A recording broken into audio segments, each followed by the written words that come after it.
kembali di pembahasan mengenai analisis sistem tenaga listrik. Pada video sebelumnya kita sudah membahas mengenai parameter saluran, yaitu resistansi, induktansi, dan kapasitansi dari saluran. Nah, pada kesempatan kali ini kita akan membahas mengenai hubungan arus dan tegangan pada saluran.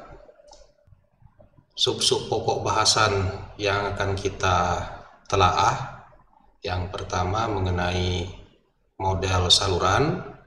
Di sini nanti kita akan melihat bagaimana memodelkan resistansi, induktansi, dan kapasitansi saluran, sehingga kita bisa menggunakan model tersebut untuk menganalisis arus dan tegangan pada saluran tersebut. Kemudian kita akan menurunkan model saluran tadi menjadi bentuk konstanta ABCD. Jadi konstanta ABCD ini mungkin sudah pernah juga Anda peroleh di mata kuliah lainnya. Jadi intinya sebenarnya dalam menganalisis jaringannya kita bisa menggunakan langsung dari model salurannya, bisa juga kita menggunakan konstanta ABCD-nya. Kemudian yang ketiga mengenai regulasi tegangan. Nah, regulasi tegangan ini kaitannya bagaimana kondisi tegangan beban pada kondisi beban penuh maupun pada kondisi tanpa beban. Nah, tentunya kondisi sistem yang baik itu dikehendaki agar perbedaan antara kondisi tegangan pada beban penuh maupun tanpa beban itu dikehendaki perbedaannya sekecil mungkin. Artinya regulasinya dikehendaki juga sekecil mungkin. Kemudian yang keempat, aliran daya pada saluran. Nah, di sini nanti kita akan melihat bagaimana kemampuan saluran dalam mentransfer daya. Jadi saluran itu supaya bisa mentransfer daya secara maksimum itu ada batasan-batasannya. Kemudian yang terakhir mengenai kompensasi saluran. Nah, ini kaitannya sebenarnya untuk meningkatkan kemampuan transfer daya dari saluran. Sebelum kita mulai dengan model saluran, kita singgung sedikit mengenai sistem tenaga listrik. Jadi sistem tenaga listrik itu ada bagian pembangkitan, generator, kemudian ada bagian transmisi, kemudian ada bagian distribusi. Nah, distribusinya sendiri di sini dibagi menjadi distribusi primer dan distribusi sekunder. Nah, di bagian pembangkitan, tegangan yang dihasilkan itu dinaikkan menjadi tegangan transmisi, kemudian disalurkan sampai di bagian distribusi, tegangan tadi diturunkan lagi. Kemudian kalau pelanggannya merupakan pelanggan yang terhubung ke distribusi primer, maka dia bisa langsung terhubung ke tegangan distribusi primer tadi. Tapi kalau pelanggannya berhubungan dengan distribusi sekunder, tegangan tadi harus diturunkan lagi sesuai dengan tegangan beban pada distribusi sekundernya. Nah, pemilihan tegangannya di sini terutama untuk transmisi, semakin tinggi tegangan yang digunakan itu tentunya akan semakin baik. Ini nanti juga akan kita lihat. Ya, kenapa? Karena semakin tinggi tegangan dengan perpindahan daya yang sama, itu drop tegangan pada saluran transmisinya juga akan semakin kecil. Selain itu, rugi daya pada saluran juga bisa semakin kecil. Untuk standar tegangan jaringan transmisi dan distribusi di sini diberikan. Kalau di Indonesia jaringan transmisinya itu berada di antara 30 kP sampai dengan 500 kP. Sedangkan untuk jaringan distribusi primernya 6 kP dan 20 kP. Nah, untuk distribusi sekundernya umumnya tegangannya 380 volt line ke line atau 220 volt line ke netral.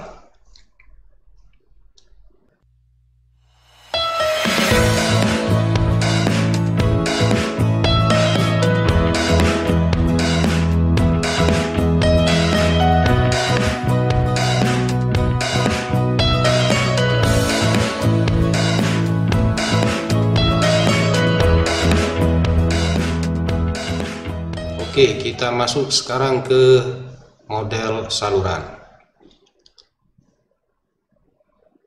Sesuai dengan pembahasan kita pada video sebelumnya mengenai parameter saluran, impedansi dan admitansi saluran itu sebenarnya tersebar secara merata di sepanjang saluran.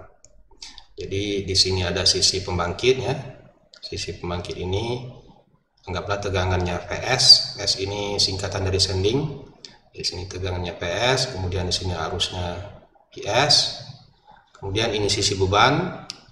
Tegangannya sebesar PR. Tegangan receiving atau tegangan yang diterima. Ini arusnya IR, arus receiving atau arus yang diterima. Nah, antara sumber dengan beban ini dihubungkan dengan saluran, dan ini mungkin panjangnya bisa sampai berpuluh-puluh kilometer, apalagi kalau jaringan transmisi. Nah, tadi impedansi ini disusun oleh resistansi dan reaktansi induktif, itu tersebar secara merata di sepanjang saluran. Demikian juga admitansinya, ini yang diakibatkan oleh kapasitansi saluran, itu juga tersebar secara merata di sepanjang saluran. Nah, sekarang bagaimana konsep menganalisis jaringannya? Misalnya kalau kita mau menganalisis bagaimana tegangan sending dan arus sending yang harus diberikan oleh sumber untuk tegangan yang diterima dan arus yang diterima pada kondisi tertentu dari beban. Nah, untuk menganalisisnya tentunya jaringan ini sebaiknya kita sederhanakan atau kita buat rangkaian ekuivalennya. Karena kalau kita mau langsung menganalisis dari sini tentu banyak sekali kerumitan karena ini tersebar secara merata di sepanjang saluran. Kemudian impedansi serinya ini tadi yang tersusun dari resistansi dan reaktansi induktif saluran, itu kalau di sini ini Z-nya huruf kecil ya, itu dalam satuan ohm per kilometer ya. Jadi ohm per satuan panjang, bisa per kilometer, bisa juga per mile. Demikian juga admitansi SAN-nya ini itu dalam satuan mho per kilometer atau Siemens per kilometer.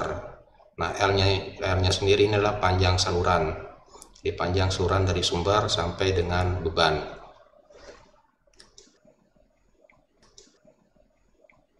Nah, untuk menganalisis jaringannya itu ada 3 model yang digunakan. Yang pertama, kalau panjang salurannya kurang dari 80 km, itu kita bisa mengabaikan admitansi SAN-nya atau kita bisa mengabaikan kapasitansi salurannya. Kenapa? Karena untuk jaringan yang kurang dari 80 km, admitansi SAN atau kapasitansi salurannya ini relatif tidak terlalu berpengaruh terhadap kondisi jaringan. Nah, kalau admitansi SAN-nya ini kita abaikan, berarti impedansi saluran dalam ohm per kilometer tadi ini bisa kita jumlahkan karena ini terhubung seri kalau admitansi SAN-nya ini kita abaikan. Jadi impedansi serinya totalnya itu adalah impedansinya dalam ohm per kilometer dikali dengan panjang salurannya.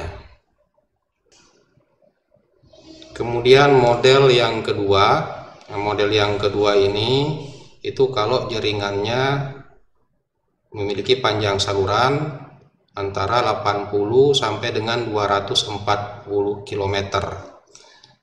Nah, untuk jaringan yang panjang salurannya 80 sampai dengan 240 km ini, admitansi SAN-nya ini sudah tidak bisa diabaikan lagi. Artinya pengaruhnya sudah cukup signifikan terhadap kondisi jaringannya. Tetapi di sini pendekatannya admitansi SAN-nya ini, kalau Anda lihat sini Y/2, ini artinya admitansi SAN-nya ini seluruhnya dijumlahkan, kemudian dibagi menjadi setengah pada sisi sumber, setengah pada sisi beban. Nah, sebenarnya kalau kita lihat dari rangkaian, admitansi SAN-nya ini tidak bisa langsung kita paralelkan.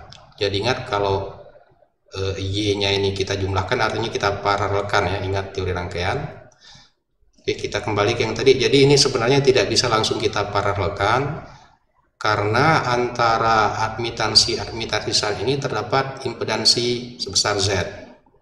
Beda kondisinya kalau ini tidak ada, kan berarti admitansi sisanya bisa kita paralelkan, tapi karena di sini ada impedansi sebesar Z, nah admitansi sisanya ini sebetulnya tidak bisa langsung kita paralelkan. Artinya sebenarnya memparalelkan admitansi sisa ini kemudian kita bagi dua pada sisi sumber dan beban, itu sebenarnya juga hanya model untuk pendekatan analisisnya. Jadi untuk model yang kedua ini, impedansi serinya itu adalah impedansinya dalam ohm per kilometer dikali dengan panjang saluran. Kemudian admitansi shuntnya totalnya admitansi shunt dalam ohm per kilometer dikali dengan panjang saluran. Kemudian ini nanti dibagi dua. Ingat tadi ini sebenarnya hanya pendekatan ya.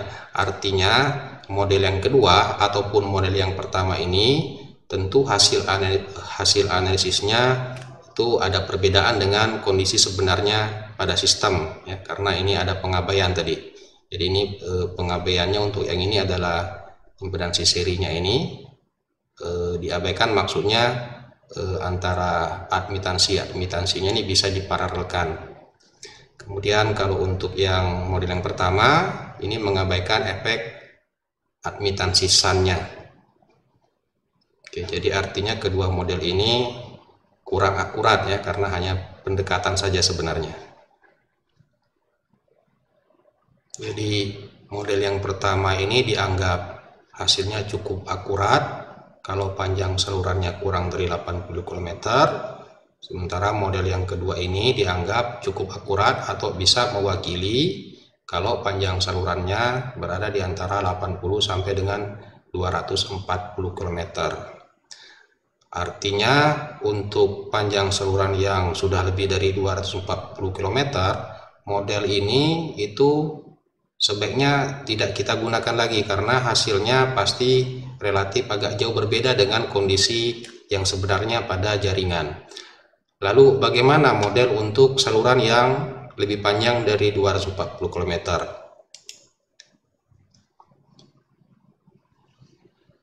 Nah, untuk saluran yang lebih panjang dari 240 km itu di sini kita menggunakan impedansi ekivalennya. Kemudian admitansi shuntnya juga kita menggunakan admitansi ekivalennya. Nah, inilah yang akan kita bahas pada pemodelan saluran nanti. Jadi fokus kita nanti ke sini. Cuma sebelumnya kita juga akan membahas kedua model ini. Kemudian model yang terakhir ini menggunakan rangkaian ekivalen ya, rangkaian ekivalen. Nah, ini juga sebenarnya bisa juga diterapkan kalau salurannya itu kurang dari 80 km atau berada di antara 80 sampai dengan 240 km, dan tentunya hasilnya juga akan lebih baik dibanding kita menggunakan dua model ini. Jadi ingat, ini sebenarnya sifatnya umum, bisa digunakan untuk panjang saluran berapapun. Cuma untuk memudahkan analisis, apalagi kalau salurannya relatif pendek, ya kita bisa menggunakan kedua model ini. Nah, untuk kedua model ini kalau di buku textbook ya, di buku analisis sistem tenaga listrik Stephenson itu disebut sebagai rangkaian nominalnya. Karena di sini impedansi dan admitansinya di sini menggunakan nilai-nilai nominalnya. Nilai nominalnya maksudnya Z-nya itu adalah nilai dalam ohm per kilometernya dikali dengan panjang salurannya. Demikian juga nilai admitansinya, nilai dalam mho per kilometer dikali dengan panjang salurannya. Sementara nanti di sini, nah ini fokus kita akan turunkan ini.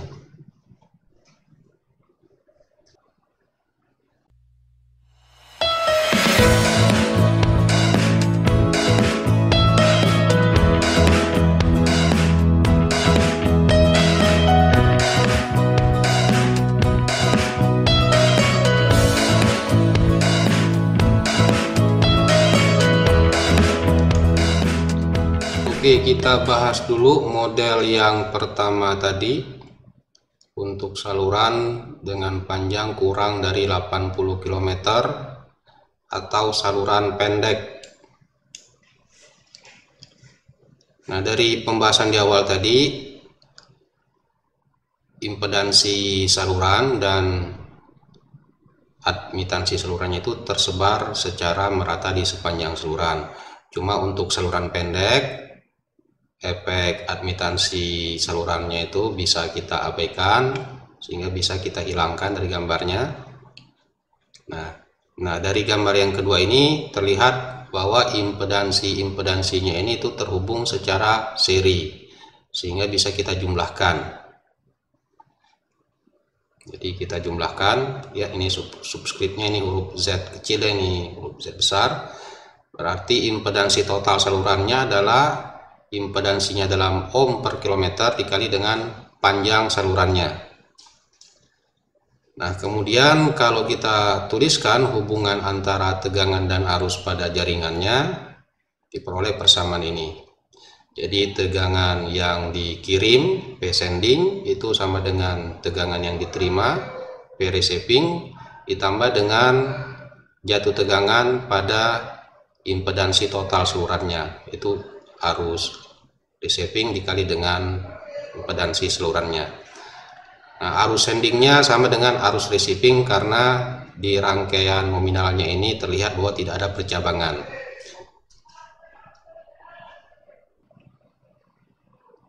Pada sistem tenaga umumnya yang kita tetapkan itu adalah tegangan pada sisi beban ya, ingat, karena beban itu menghendaki tegangan yang nilainya relatif tetap. Kemudian kalau daya bebannya kita ketahui, kita bisa menghitung berapa arus bebannya atau arus receivingnya. Nah, kalau persamaan ini kita buat ke dalam bentuk matriks, diperoleh. Nah, di sini ada matriks ABCD. Jadi PS itu sama dengan A kali PR ditambah dengan B kali IR, kemudian IS atau arus yang dikirim itu C kali dengan PR ditambah dengan D kali IR. Nah, dari persamaan matriks ini dan persamaan yang di atas, kita bisa memperoleh berapa nilai A, B, C, dan D-nya. Nah, kalau kita perhatikan yang bagian pertama, PS itu sama dengan PR tambah dengan IR kali Z. Berarti nilai A-nya 1, B-nya sama dengan Z. Jadi PS sama dengan 1 kali IR kan PR, kemudian Z kali IR sama dengan ini. Demikian juga dengan C dan D-nya.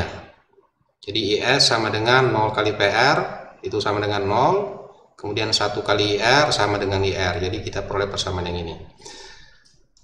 Nah, ini merupakan nilai-nilai untuk konstanta ABCD-nya. Jadi selain menggunakan persamaan yang di atas ini, kita bisa juga menganalisisnya berdasarkan bentuk matriks ini dengan menggunakan konstanta ABCD-nya. Jadi kalau misalnya daya bebannya di sini kita ketahui, kemudian tegangan bebannya di sini kita tetapkan, kita bisa mencari arus beban atau arus yang diterima, kita masukkan ke dalam matriks ini sehingga kita bisa memperoleh tegangan yang dikirim dan arus yang dikirim pada sisi pengirimnya.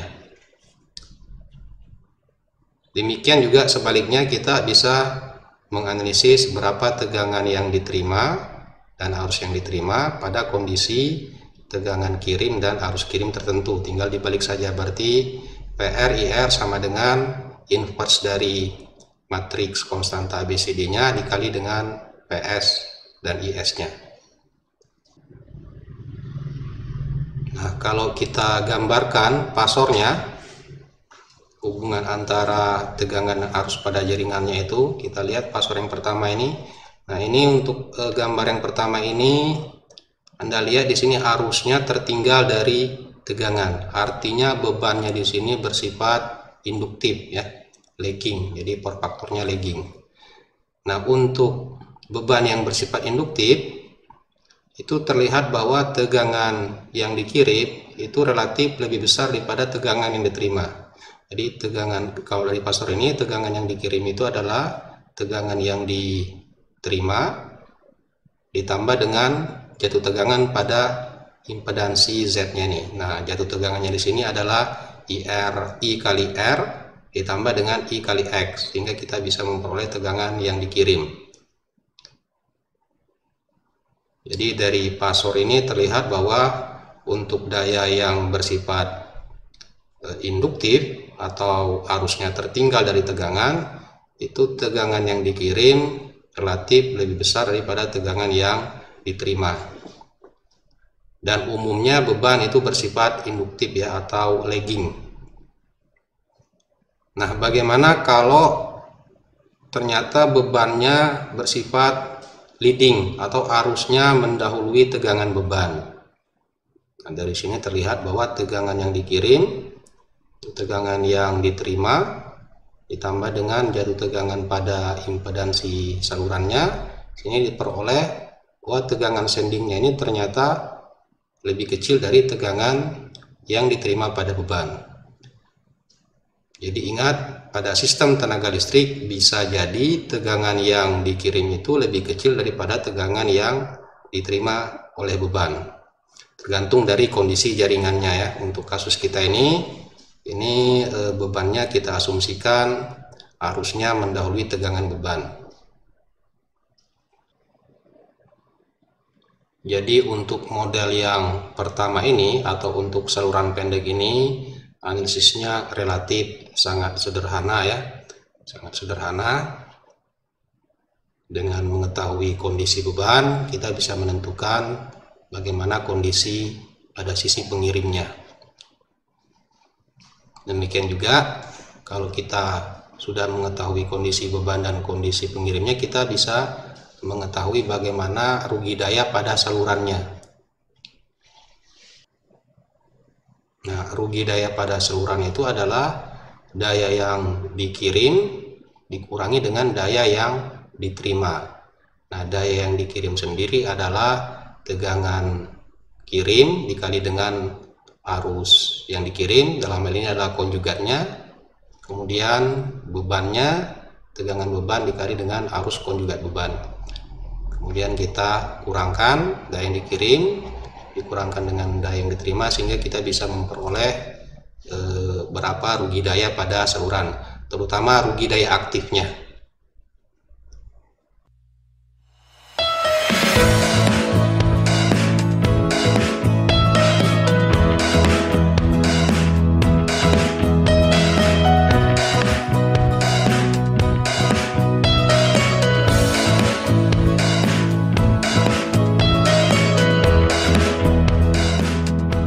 Untuk saluran dengan panjang 80 sampai 240 km atau dalam hal ini saluran menengah, itu efek admitansi SUN-nya ini tidak bisa lagi kita abaikan ya. Jadi ini sudah memberikan pengaruh yang cukup berarti terhadap jaringannya.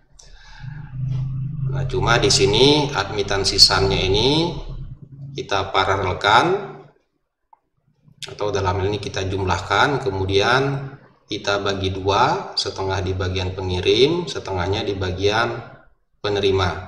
Nah, ingat di awal tadi itu sebenarnya hanya pendekatan, karena admitansi SUN ini tidak bisa langsung kita paralelkan atau kita jumlahkan, karena di antaranya ini ada impedansi sebesar Z. Nah, di sini masih menggunakan nilai nominalnya. Jadi Z-nya itu adalah Z dalam ohm per kilometer dikali dengan panjang saluran, artinya ini total impedansi serinya. Kemudian admitansi SUN-nya itu admitansi dalam mho per kilometer dikali dengan panjang salurannya. Kemudian ini nanti kita bagi dua.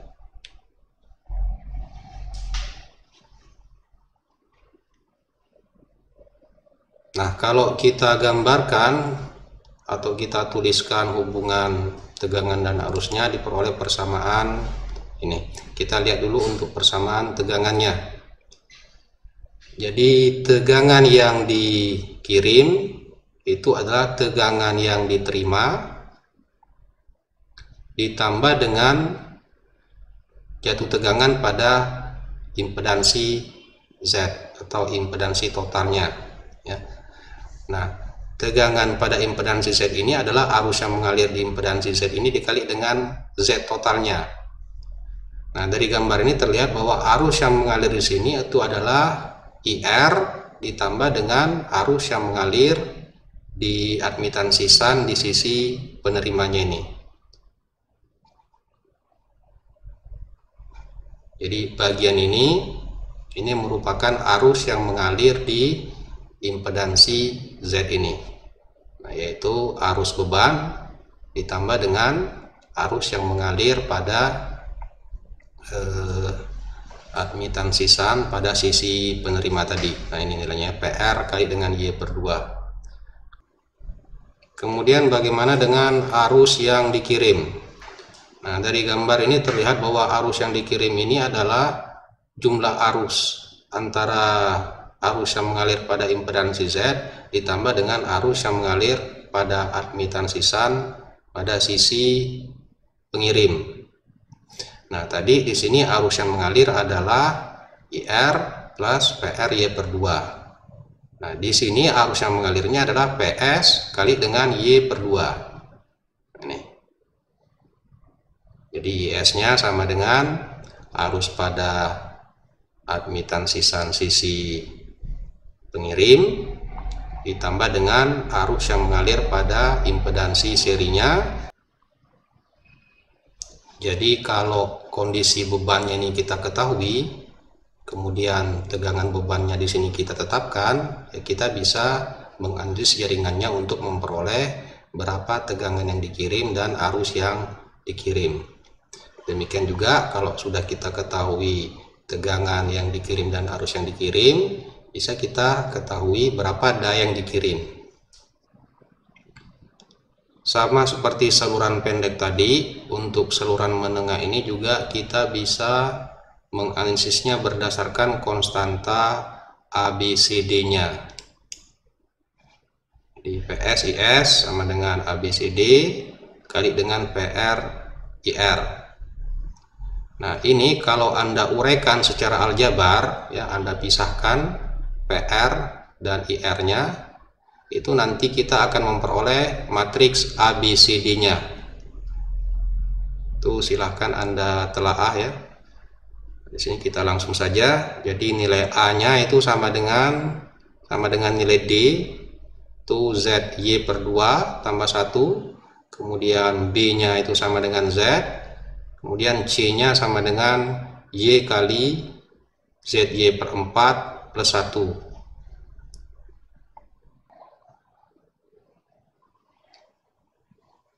Kita ulang sedikit mengenai arus yang mengalir pada admitansi SAN ini.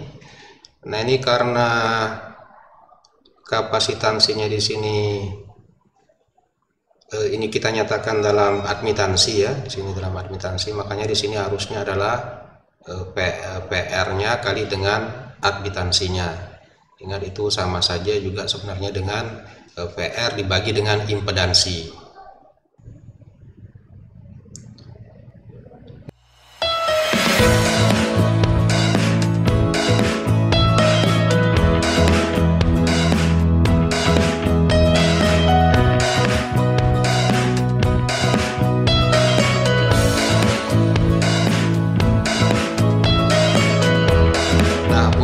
Saluran yang lebih dari 240 km atau dalam hal ini saluran panjang, sebaiknya kita menggunakan model yang lebih akurat. Jadi model yang kita bahas tadi itu tidak bisa lagi kita gunakan karena tentunya hasilnya akan jauh berbeda dengan kondisi realnya.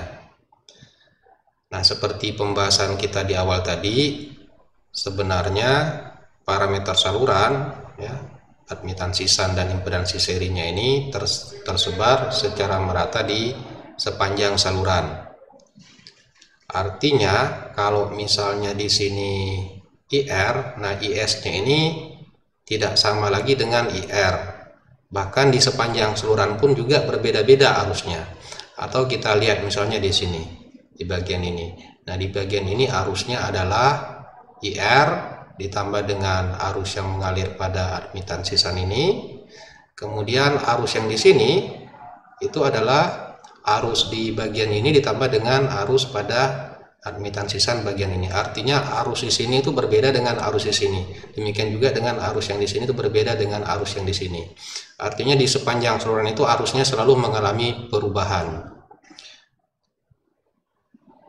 Nah, karena arus di sepanjang saluran itu selalu berubah, berarti tegangan pada setiap bagian saluran itu juga tidak sama, ya, karena arusnya kan di sini berbeda, otomatis tegangan di sini itu berbeda dengan tegangan di sini, berbeda juga dengan tegangan di sini. Nah, bagaimana model untuk saluran panjang? Untuk menganalisisnya kita ambil bagian kecil dari saluran, ya. Ini anggap bagian kecil dari saluran, anggaplah ini panjangnya itu adalah delta X, ya. Ini panjangnya delta X. Di gambar ini diperlihatkan kalau di sini mengalir arus I, kemudian di sini mengalir arus delta I, maka di bagian impedansi ini arus yang mulai sebesar I plus delta I. Demikian juga kalau di sini tegangannya P, maka tegangan di bagian ini adalah V ditambah dengan delta P, mana delta P-nya itu adalah tegangan pada impedansi ini. Kalau kita tuliskan delta P dan delta I-nya pada bagian yang kita ambil tadi, bagian ini, delta P sama dengan I, maksudnya arus yang mengalir di sini, dikali dengan Z dikali dengan delta X. Nah, ingat Z ini tadi nilainya dalam ohm per kilometer, dan delta X ini adalah panjang bagian kecil ini, artinya impedansinya ini adalah Z dalam ohm per kilometer dikali dengan panjang delta X-nya. Jadi delta V di sini adalah I kali dengan Z kali dengan delta X. Kemudian untuk perubahan arus di sepanjang saluran, ini delta I. Nah, delta I-nya itu sebanding dengan tegangan di saluran dikali dengan admitansinya ini. Nah, admitansinya ini adalah Y kali dengan delta X-nya. Ingat, Y-nya ini tadi dalam mho per kilometer. Jadi kalau dikalikan dengan panjang delta X ini, dapatlah admitansi untuk panjang yang kita asumsikan tadi sebesar delta X. Jadi di sini delta I-nya itu V kali dengan Y kali dengan delta X. Nah, dari kedua persamaan ini, kalau kita tuliskan dalam bentuk persamaan diferensialnya, dP per dx sama dengan I kali Z, dan dI per dx sama dengan P kali Y. Kemudian kedua persamaan ini kita turunkan terhadap X sehingga kita mendapatkan persamaan diferensial orde 2. Jadi ini persamaan untuk tegangannya, ini persamaan untuk arusnya.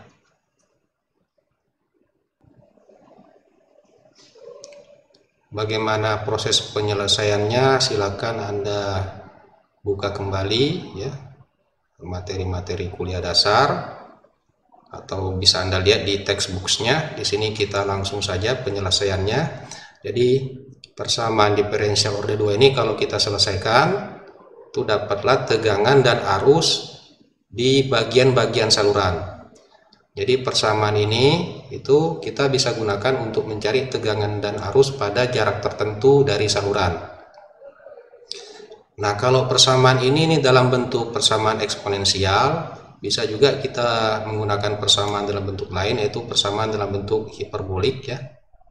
Jadi sama saja sebenarnya. Ingat, eksponensial itu ada hubungannya dengan fungsi-fungsi hiperbolis, ya. Kalau Anda analisis itu kita akan dapat persamaan hiperbolis yang ini. Jadi inilah yang akan kita pakai. Jadi tegangan pada jarak X. Nah, jarak X ini maksudnya jarak dari sisi penerima atau sisi beban ya. Jadi tegangan dan arus pada jarak X itu adalah tegangannya PR cos hiperbolik gamma kali dengan X-nya plus IR kali dengan ZC sin hiperbolik gamma kali dengan X-nya. Demikian juga untuk arusnya. Kemudian di sini ada variabel ZC. Nah, ZC ini dikenal sebagai impedansi karakteristik saluran. Itu nilainya akar Z per Y. Demikian juga di sini ada variabel gamma. Gamma ini nilainya akar Z kali Y. Nah, ini dikenal sebagai konstanta rambatan. Penggunaan variabel impedansi karakteristik saluran dan konstanta rambatan ini kaitannya erat dengan kalau kita bicara kondisi transien pada saluran. Tapi untuk kondisi transiennya tidak akan kita bahas di sini ya. Oke, jadi kesimpulannya, tegangan dan arus di sepanjang saluran bisa kita peroleh dari persamaan ini.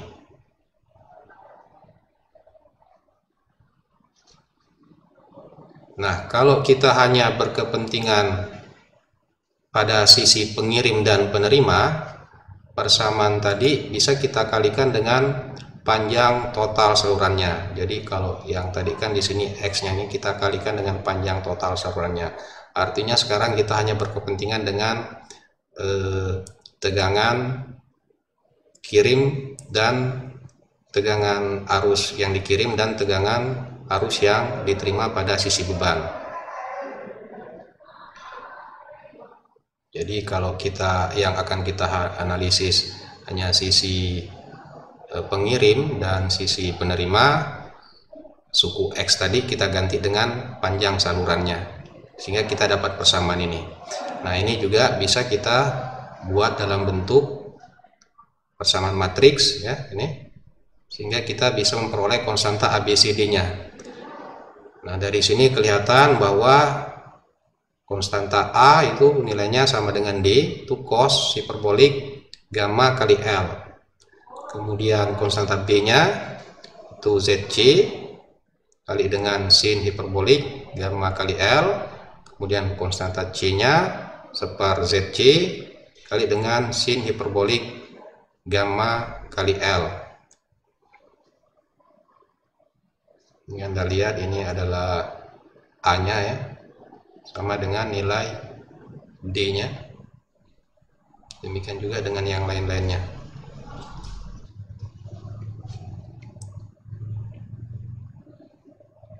Sekarang bagaimana kalau rangkaiannya mau kita analisis berdasarkan rangkaian ekivalennya?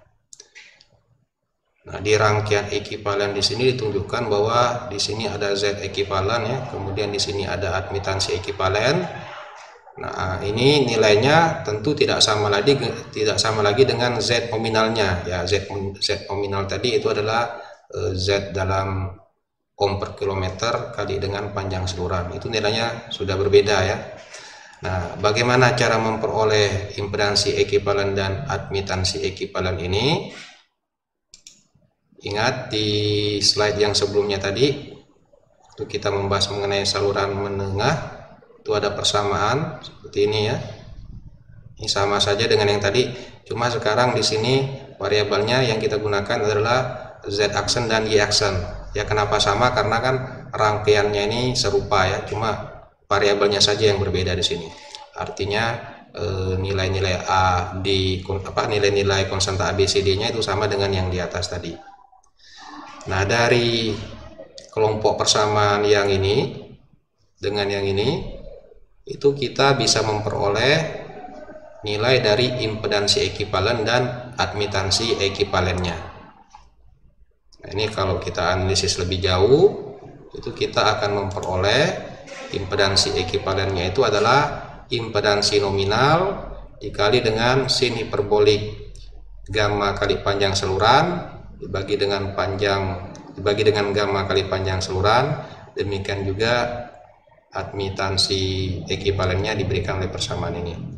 Cuma di sini admitansi ekivalen per 2 ya, Berarti admitansi ekuivalennya hasil ini kita kalikan dengan 2. Demikian juga sebaliknya, kalau misalnya kita ketahui impedansi ekuivalen dan admitansi ekuivalennya, tentunya kita bisa memperoleh konstanta A, B, C, dan D-nya.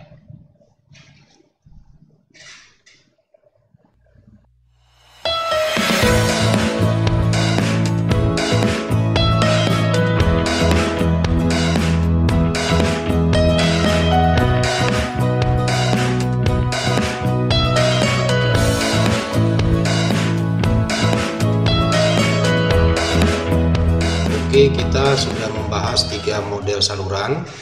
Yang pertama tadi model untuk saluran pendek, kemudian model untuk saluran menengah, dan yang terakhir model untuk saluran panjang.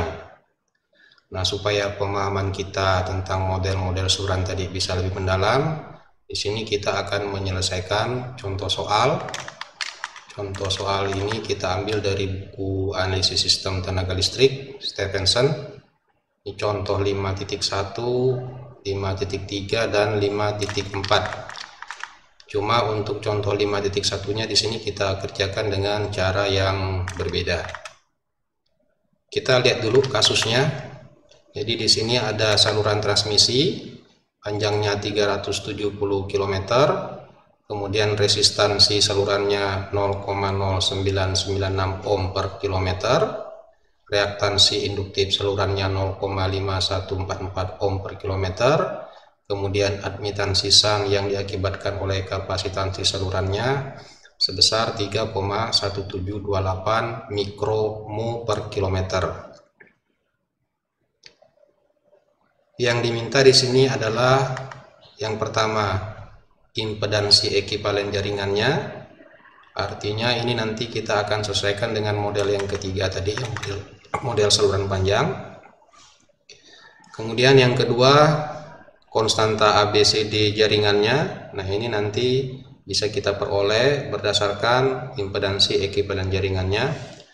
Kemudian yang ketiga di sini diminta tegangan, arus, dan daya pada sisi pengirim jika pada sisi penerimanya ada beban sebesar 125 MW pada tegangan 215 kV dan faktor daya bebannya 100%. Nah, ini nanti akan kita bandingkan hasilnya dengan menggunakan rangkaian ekuivalen dan rangkaian nominalnya.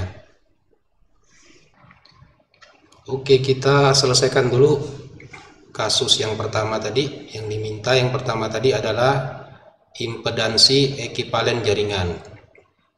Nah, jadi ini adalah rangkaian ekuivalennya. Jadi yang diminta adalah Z ekuivalen dan admitansi ekuivalennya. Langkah pertama, resistansi dan reaktansi kemudian admitansi salurannya tadi kita hitung dulu nilai nominalnya. Yang pertama tadi resistansinya 0,0996 ohm per kilometer, berarti nominalnya tinggal dikalikan dengan panjang salurannya. Jadi resistansi totalnya atau resistansi nominalnya itu 36,852 ohm. Demikian juga dengan reaktansinya, reaktansi induktifnya. Ini kita hitung dulu nilai nominalnya atau nilai totalnya. Peroleh untuk reaktansi induktifnya 190,32 ohm. Kemudian nilai resistansi dan reaktansi ini kita ubah ke dalam bentuk polar. Jadi ini bentuk polarnya, sementara ini bentuk rektangularnya ya. Demikian juga dengan admitansi. Admitansinya tadi 3,1728 kali 10⁻⁶ mol per kilometer. Nah, ini kita cari dulu admitansi totalnya atau nilai nominalnya, kalikan dengan panjang, diperoleh hasil 1173,936 mikromol ya. Kemudian ini kita ubah menjadi bentuk polarnya.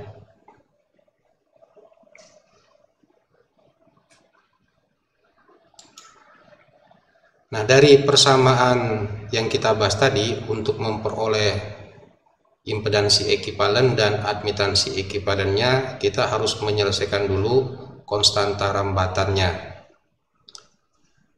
Jadi di persamaan tadi ada suku gamma. Nah, gammanya tadi itu adalah akar Z kali dengan Y. Atau ini kalau kita kalikan panjangnya ya, sesuai dengan kasusnya ini kan kita hanya berkepentingan dengan sisi pengirim dan penerima, tinggal kita kalikan dengan panjang salurannya.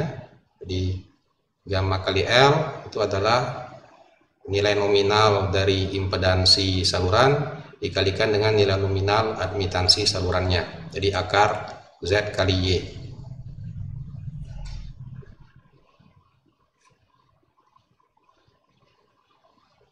Nilai nominal impedansi salurannya tadi 193 sudut 79,04 yang ini. Kemudian nilai nominal admitansinya 1173 kali 10 pangkat min 6 sudut 90 derajat. Oke, yang ini ya. Kita kalikan, kemudian kita cari akarnya, diperoleh hasil gamma kali L nya itu 0,4771 sudut 84,52 derajat. Nah, inilah yang akan kita gunakan untuk menghitung nilai impedansi ekivalen dan admitansi ekivalennya. Nah, dari persamaan tadi, impedansi ekivalennya adalah impedansi nominal kali dengan sin hiperbolik gamma kali panjang saluran dibagi dengan gamma kali panjang saluran. Nah, kalau kita substitusi nilai-nilai yang kita peroleh tadi ke dalam persamaan ini, Z-nya, kemudian ini nilai untuk gamma kali L-nya ya, yang ini. Nah, di sini kita menggunakan bentuk rektangular, sini bentuk polar ya. Ini bisa Anda uraikan sehingga diperoleh hasilnya 0,0405 plus J 0,4577. Kemudian ini kita ubah lagi menjadi bentuk polar karena kan di sini pembagian. Nah, diperoleh hasil akhir sebesar impedansi ekivalennya itu 186,73 sudut 79,46 derajat.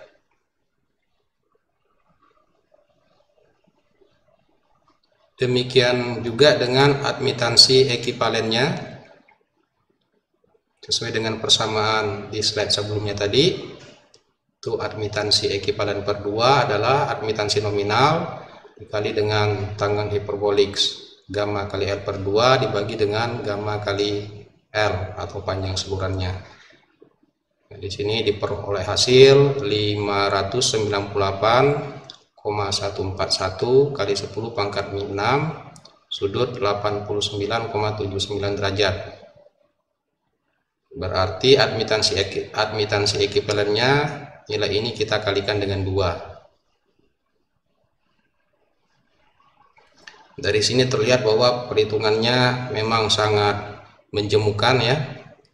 Nah, ini sebaiknya ini bisa juga kita selesaikan dengan software. Sini kita menggunakan MATLAB ya.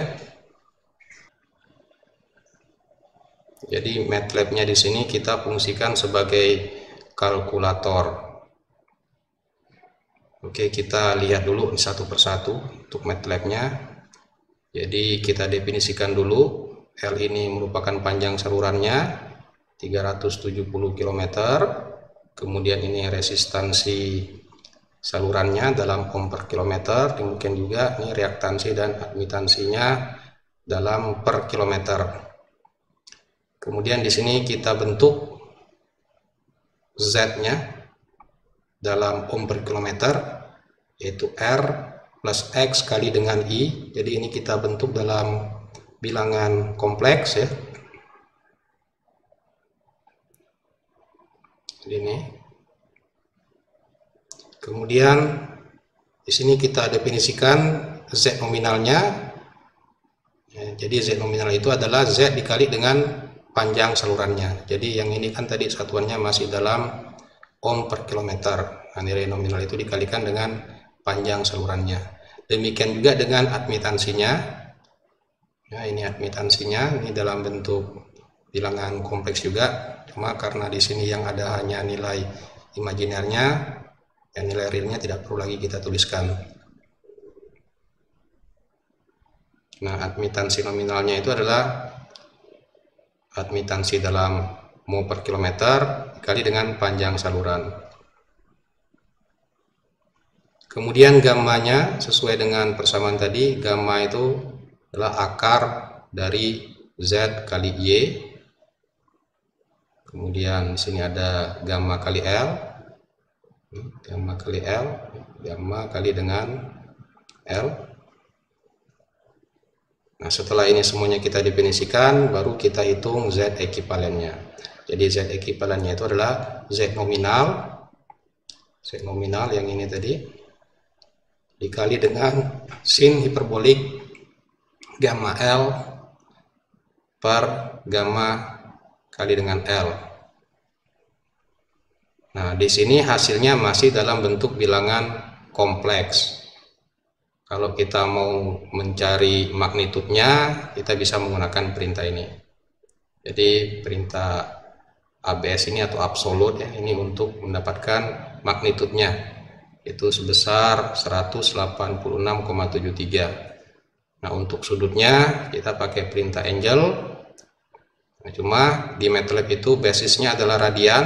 Kalau kita mau rubah ke derajat, berarti hasilnya harus kita kalikan dengan 180 pi. Demikian juga dengan admitansi ekivalennya. Admitansi ekivalennya itu adalah ini Y per 2 nya ya, Y nominal dikali dengan tangen hiperbolik gamma L per 2 per gamma L. Kemudian ini kalau kita mau cari magnitudnya, ini 598. Kemudian ini untuk sudutnya ya sama seperti tadi, ini karena di sini sudutnya dalam radian, sementara di sini kita menginginkan dalam derajat, makanya di sini dikali dengan 180 per pi. Oke, di sini sudah kita buat programnya ya, atau sebenarnya ini bukan program karena MATLAB-nya di sini sebenarnya kita hanya fungsikan sebagai kalkulator saja. Oke, kita run. Nah, inilah hasilnya. Jadi hasil di sini sama seperti yang diberikan pada slide tadi. Pada penggunaan MATLAB itu sebenarnya perhitungannya semuanya dilakukan dalam bentuk bilangan kompleks ya. Jadi di awalnya harus kita definisikan parameter-parameter yang kita ketahui dalam bentuk bilangan kompleks. Nanti di akhir bagian kalau misalnya kita menghendaki nilai magnitud atau nilai RMS-nya, baru kita ubah lagi dengan menggunakan perintah absolut dan angle tadi.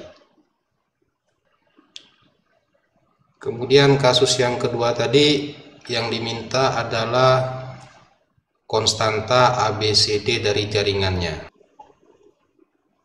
Nah, konstanta ABCD dari jaringan ini bisa kita peroleh dari impedansi ekivalen dan admitansi ekivalennya. Nah, ini tadi sudah kita selesaikan di kasus yang pertama tadi. Jadi impedansi ekivalennya adalah 186,73 sudut 79,46 derajat.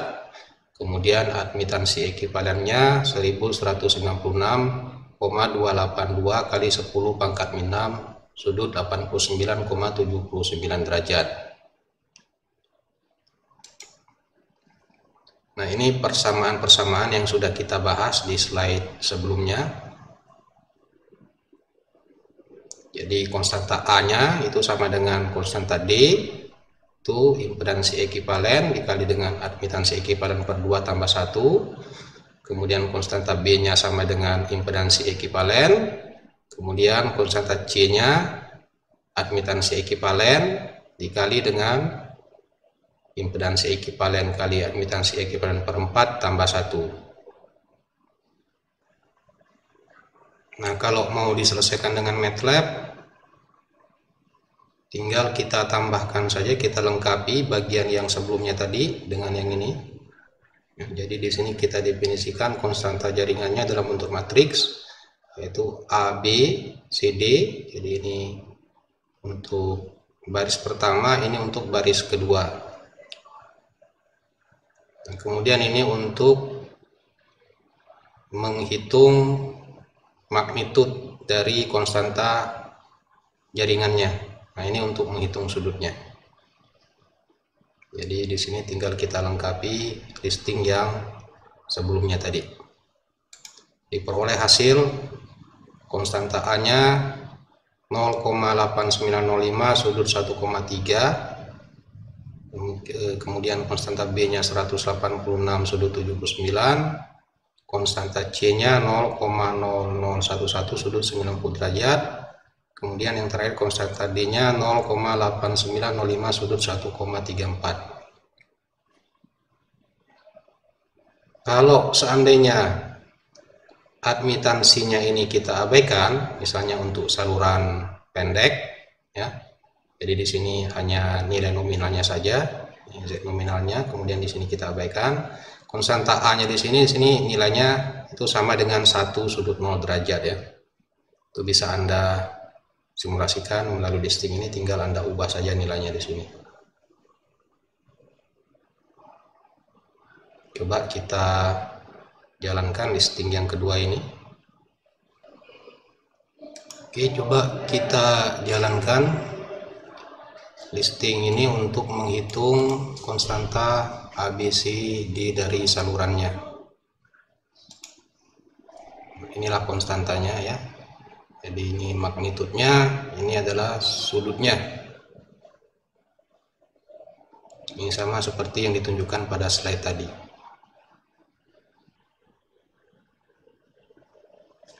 Jadi inilah nilai konstanta ABCD dari saluran kasus kita tadi. Nah, jika konstanta salurannya ini sudah kita peroleh, kita bisa menyelesaikan kasus yang terakhir tadi,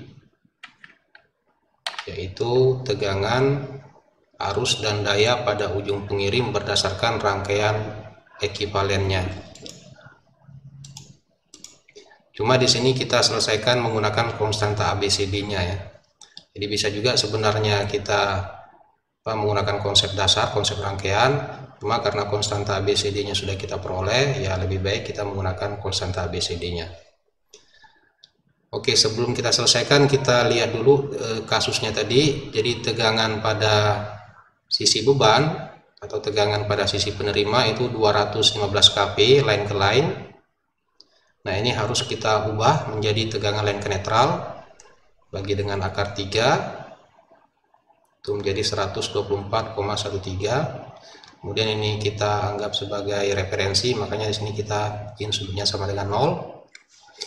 Ingat pembahasan kita sebelumnya bahwa sudut ini sebenarnya hanya kita gunakan dalam proses perhitungan. Jadi nilai yang kita butuhkan sebenarnya nilai RMS-nya. Karena gelombang dari tegangan itu sebenarnya selalu berubah, artinya sudutnya sebenarnya selalu berubah setiap saat.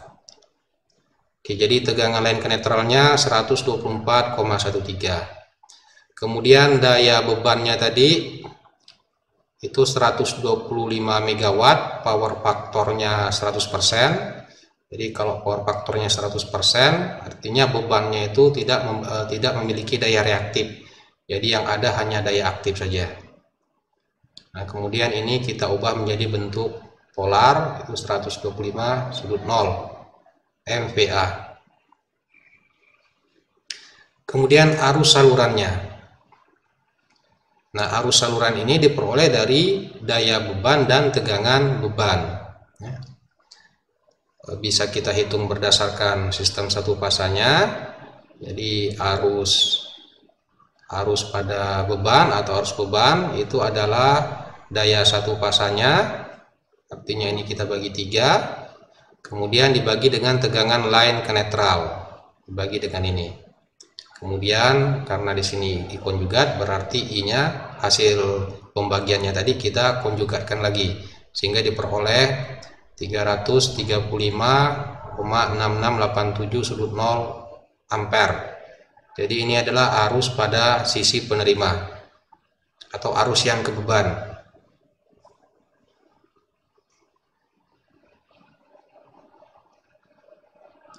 Nah, jika tegangan beban dan arus beban sudah kita ketahui, kita bisa menyelesaikan kasus yang diminta tadi, yaitu tegangan, arus, dan daya pada ujung pengirim. Di sini kita menggunakan konstanta ABCD-nya. Jadi PS itu sama dengan A kali PR,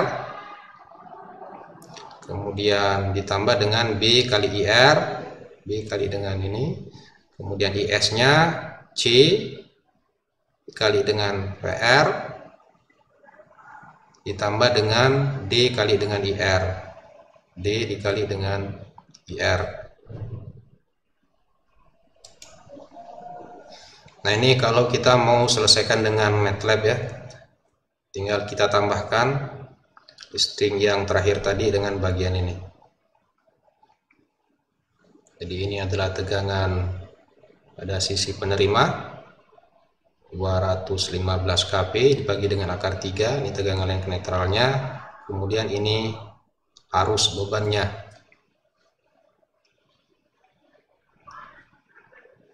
Kemudian kita bentuk matriksnya, matriks untuk PR dan IR ini. Kemudian kita hitung tegangan dan arus pada sisi pengirim, itu konstanta jaringan dikali dengan tegangan dan arus pada sisi penerima. Kemudian kita cari nilai RMS-nya ya, dan juga dengan sudutnya.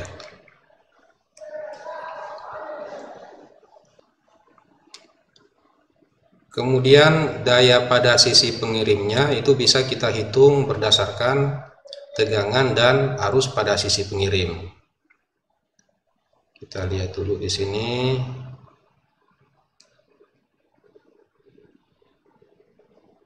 Nah, ini daya yang dikirim ya.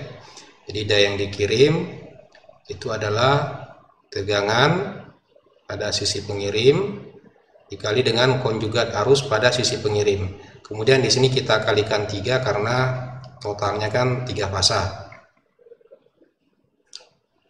Nah, ini untuk mencari nilai MVA-nya. Ini untuk mencari faktor dayanya. Kemudian dari sini ini akan diperoleh nilai P dan Q-nya karena ini dalam bentuk bilangan kompleks. Jadi bagian realnya adalah untuk daya aktifnya, bagian imajinernya untuk daya reaktifnya. Nah, hasil yang diperoleh adalah yang ini. Jadi di sini terlihat pada sisi pengirim tegangan line ke netralnya itu 137,84 kP. Nah, ini kalau kita ubah menjadi tegangan line ke line, tinggal dikalikan dengan akar 3, diperoleh hasil 238,74 kP. Jadi di sini di sisi pengirim tegangan line ke line-nya 238, di sisi penerima tegangan line ke line-nya 215.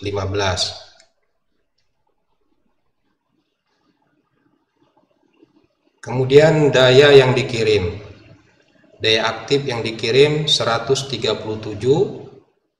sementara bebannya tadi daya aktifnya 125.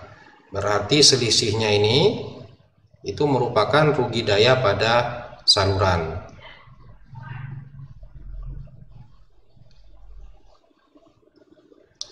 Nah, karena bebannya di sini tidak ada daya reaktifnya, sementara pada bagian pengirim ini ternyata juga membangkitkan daya reaktif sebesar 3,447 MVAR, berarti daya reaktif yang dikirim dari sumber itu semuanya diserap oleh reaktansi dari salurannya.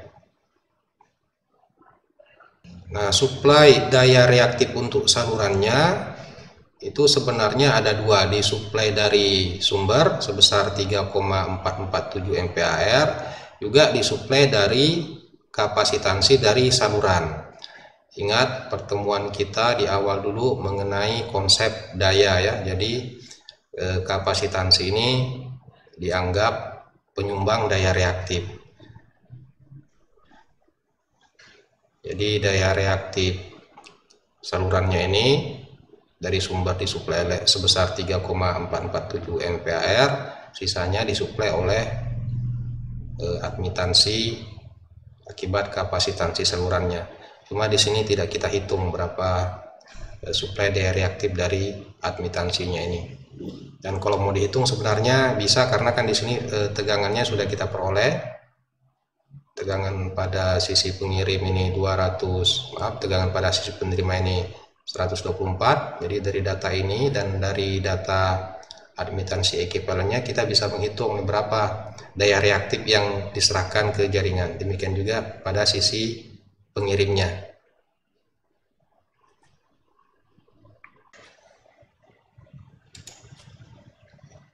Dari hasil perhitungan tegangan kita ini terlihat bahwa tegangan line ke line pada sisi pengirim ini selisihnya lebih daripada 20% dari tegangan line ke line pada sisi penerima. Nah, selisihnya ini relatif cukup besar dan sebenarnya hal tersebut kurang baik dari sisi pengoperasian. Ingat, pada pengoperasian sistem tenaga listrik, salah satu pembatasannya itu adalah tegangan. Semakin tinggi tegangan yang kita terapkan, itu juga resiko terhadap isolasinya akan semakin besar. Nah, salah satu faktor yang menyebabkan tegangan kirimnya di sini lebih daripada 20% tegangan terima itu adalah impedansi salurannya. Nah, untuk mengatasinya bisa kita menggunakan tegangan sistem yang lebih tinggi dari 215 kV, seperti yang kita singgung di awal pertemuan tadi. Oke, selanjutnya bagaimana kalau kasus yang terakhir tadi kita analisis berdasarkan rangkaian nominalnya. Nah, ingat, kalau kita analisis berdasarkan rangkaian nominal berarti ada pendekatan yang kita lakukan. Jadi di sini kita menggunakan Z nominalnya, sini kita menggunakan admitansi SAN nominalnya. Nah, prinsipnya sama seperti untuk rangkaian ekuivalen, cuma di sini kita menggunakan Z nominalnya sekarang. Jadi proses perhitungannya sama. Di sini juga kita menggunakan konstanta ABCD. Nah, ini kalau kita selesaikan diperoleh hasil. Kalau kita menggunakan rangkaian nominal, tegangan line ke line pada sisi pengirim itu adalah 241,69 dan arus sendingnya 330,071 ampere. Sementara dengan menggunakan rangkaian ekuivalen tadi, tegangan line ke line pada sisi pengirimnya adalah 238,74. Nah, hasil ini sebenarnya hanya hasil pendekatan, artinya yang lebih akurat yang model yang pertama tadi, itu model yang menggunakan rangkaian ekuivalen. Jadi karena di sini kita menggunakan nilai-nilai nominalnya, di mana di model yang kedua tadi kita sudah membahas bahwa admitansi SAN-nya ini sesungguhnya tidak bisa kita jumlahkan kemudian kita bagi dua di sisi pengirim dan sisi penerima, karena ada impedansi di antara admitansi SAN yang tersebar merata di sepanjang saluran. Jadi hasil ini sebenarnya merupakan hanya hasil pendekatan saja. Yang lebih akurat adalah model yang menggunakan rangkaian ekuivalen yang kita bahas sebelumnya tadi.